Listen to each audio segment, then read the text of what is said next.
What it do, homies? Is your boy Dave, and I'm back today. We're back here with another Patreon request. This time we're checking out The Learner's Paradox by WoodLore, and it is brought to my attention that this person does not make music anymore. Stopped last year. So let's go ahead and shut up and turn it up.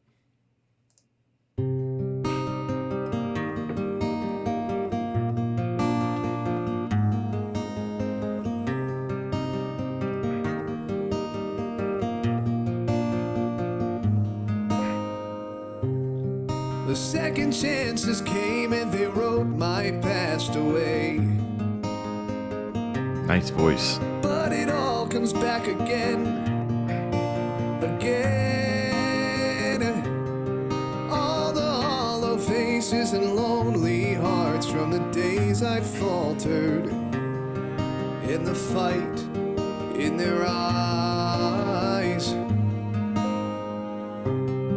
If the castle should come down, will I fall? Will I sever right from wrong? After all, I'm afraid I left my heart back on the throne. Can I do this on my own? Have I grown?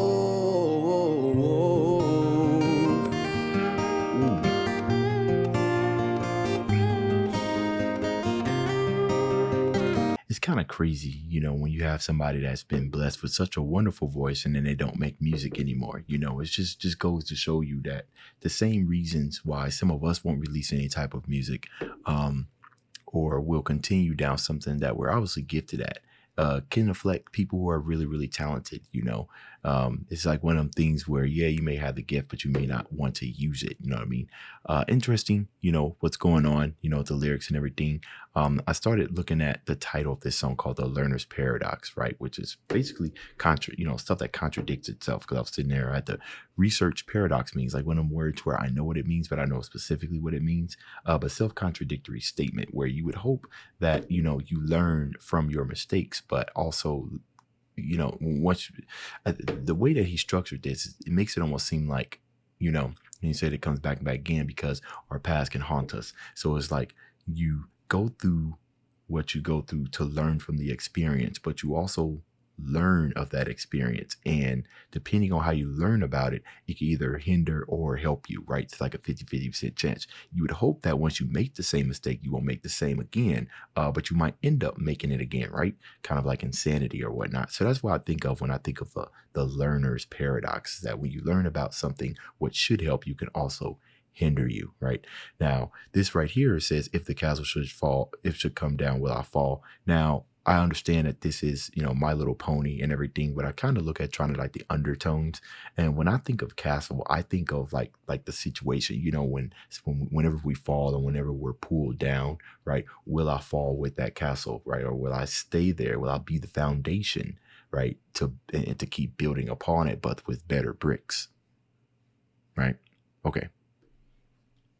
And then, can I do this on my own? Have I grown? That's one that's kind of like a self-doubt, whenever something does happen and you fall into that same type of trap, just calls everything into question about what you thought you learned. Those are my first initial thoughts. I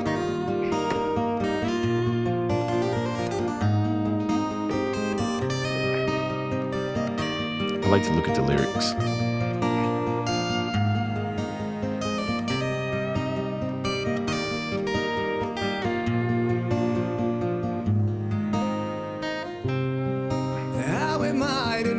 If I'm ready for the rest.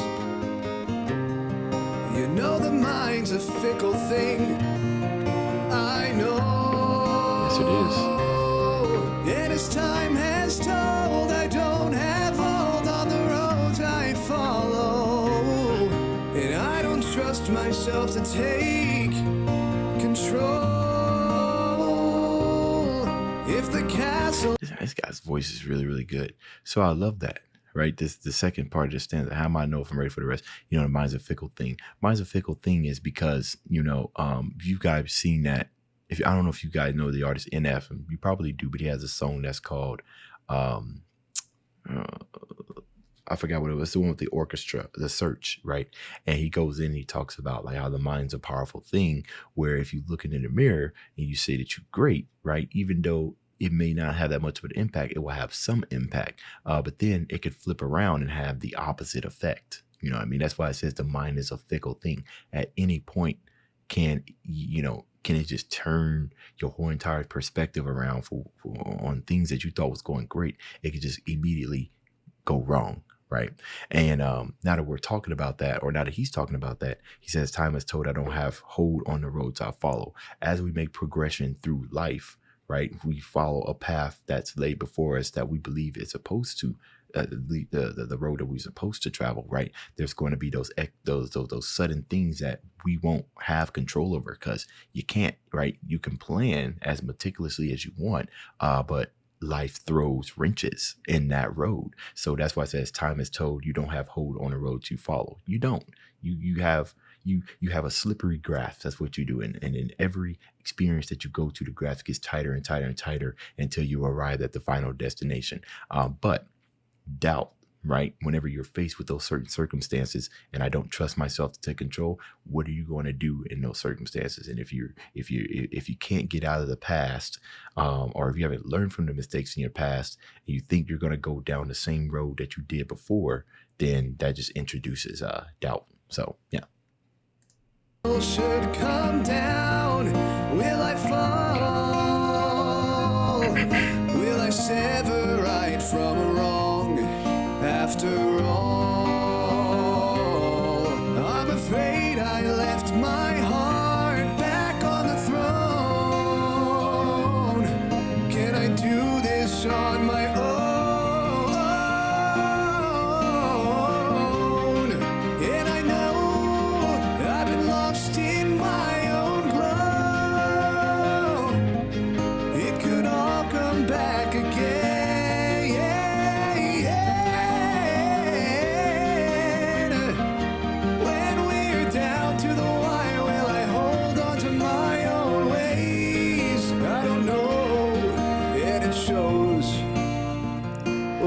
This guy's voice.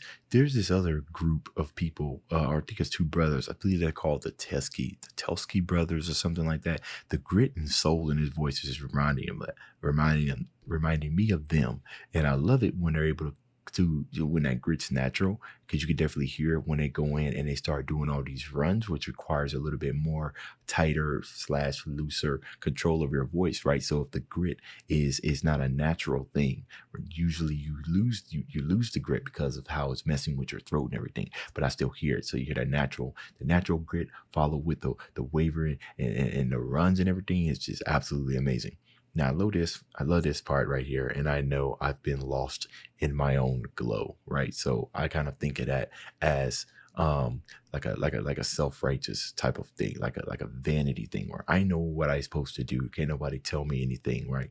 That's your own glow, right? Ain't nobody else shining that glow on you. That's your own merit. You know what I mean? And then, of course, kind of right here when we're down to the wire, will I hold on to my own ways? Again, a whole bunch of doubt. I don't know it, and it shows. Generally, whenever somebody's in a situation, especially maybe even an important situation, or they're doing something that you would expect them to know how to do, you would want them to act like they know what they're doing. You know what I mean? It's kind of like when you're going to McDonald's and you order like some fries and a burger, and you would expect them to know how to put it in, right? But they're sitting there like, you're like, I would think you would know how to do that. That's what I think of when he says, I don't know. And it shows other type of people. It doesn't necessarily show to other people, but it also shows to, you know that you don't know what you're doing. So trying to put up a farce.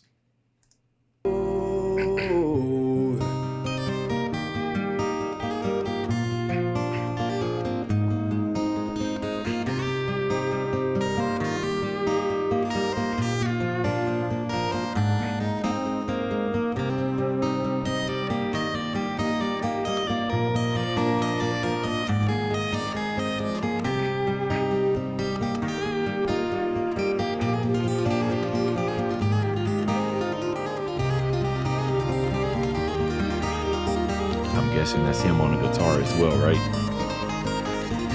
You hear the emotions in the solo.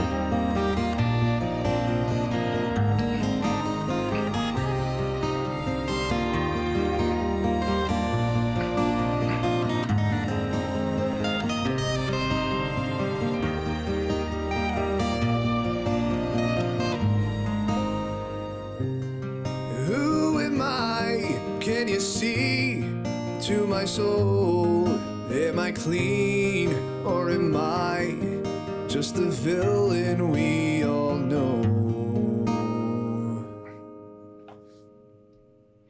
And then ending it that way. Let's see. Kesey, am I clean or am I just a villain we all know? Because the fact that you asked the question, who am I? Because I don't even know who I am, right? Relying on somebody else to tell me who I am. Maybe that's what drives my actions. I'm not really too sure, but this is very interesting. Really, really love the guy's voice. And the guy who requested this said that you don't necessarily need to know the Lord to understand this, because he was referencing the lyrics close to another band that I do a reaction to called Citizen Soldier.